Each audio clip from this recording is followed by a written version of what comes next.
नमस्कार मु सुश्री मो चैनल को आपण मानको स्वागत। आज मु आपण मानको पोड़ पिठार प्रस्तुति देखेबी।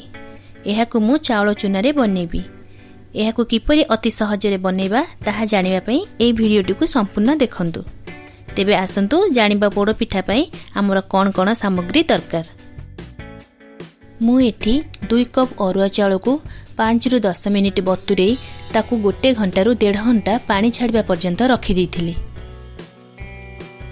1 कप छोट छोट नड़िया पाती, 1 कप लंबा लंबा नड़िया पाती, 2 चमच गाई घी, 1 कप नड़िया कोरा, 1 कप गुड़, 1 इंच अदा को ग्रेट करी नेछि, 2टी अलैचर गुंड, 1 चमच गोलमरीच गुंड, 1 चमच लूण, 2टी तेजपत्र को मुठी काटिकी नेछि, आउ किछि काजू गार्निशिंग पाई। चाउल रु पानीटी छाड़ी जाइछि। एबे ताकू चूना करबा को नेबा। देखंतु चाउल चूनाटी एही परि भाबे संपूर्ण प्लेन हबा दरकार।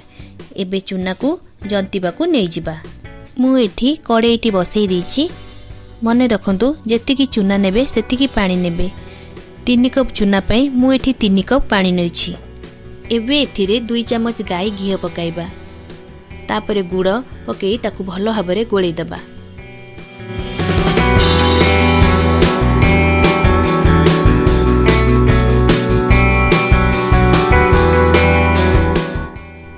एबे एथिरे लूण,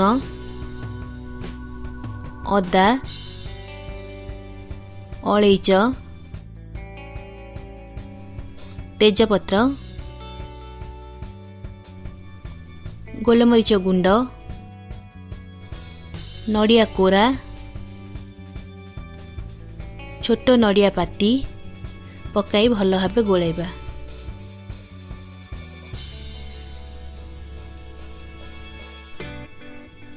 एबे गैस रो फ्लेम को सिम रे रखी चाउल चूना को अल्प अल्प करी पकाई एहाकू गोळाइबा। एका बेले समस्त चूना पकाई देले ताहा बिंडा होई जिवो। ऊपर थिबा आई बटन को क्लिक करी गुलुगुला रेसिपी और थम्स अप केक रेसिपी देखंतु।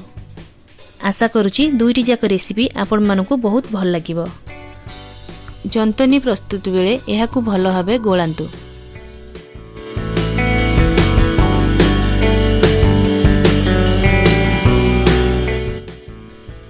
एबे जंतनी को बाहर को काढी नेबा और एहाकू सामान्य ठंडा करिबा। गोटे केकटिन नबा, एथिरे भलो भाबे घी लगाई देबा। आपण केकटिन बदल रे रसर पात्र नै परिबे।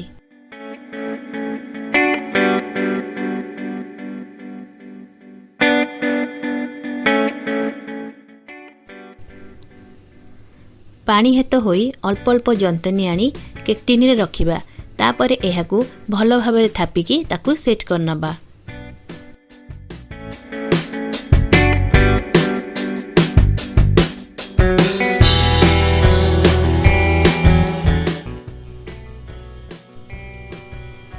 एबे लंबा लंबा काटिकी रखिथिबा नड़िया पाती आ काजू को सजै देबा।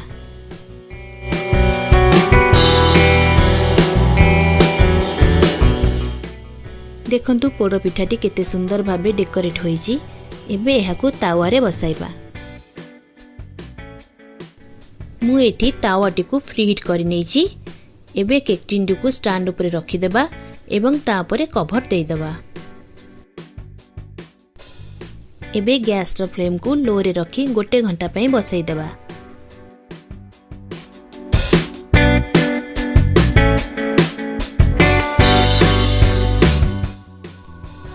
गोटे टूथपिक माध्यम रे चेक करिबा पिठाटी होईची कि नाही। देखंतु टूथपिक टी संपूर्ण क्लीन अछि। एबे हमर पोड़ पिठाटी संपूर्ण होई जाईची। मु 1 घंटा रे चेक करिथिली, पिठाटी होई नथिला। मु ताको आउ अधिक 15 मिनिट बसई देथिली। एबे पोड़ पिठाटी को किछि समय ठंडा हेबा पई छाड़ी देबा। ठंडा हैला परे मु पोड़ पिठाटी को काढी नेछि। देखंतु हमर पिठाटी केते सुंदर देखा जाउची। एबे छुरी सहाय्य रे एहाकू काटिकी देखिबा।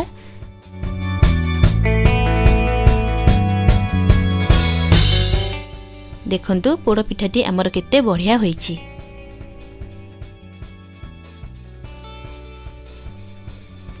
यही सब रेसिपी देखिबा पई मो चैनल को सब्सक्राइब करंतु। जदि आपण मानकु मो वीडियोटी भल लागि थाए तेबे एहाकू लाइक, कमेंट और शेयर करंतु।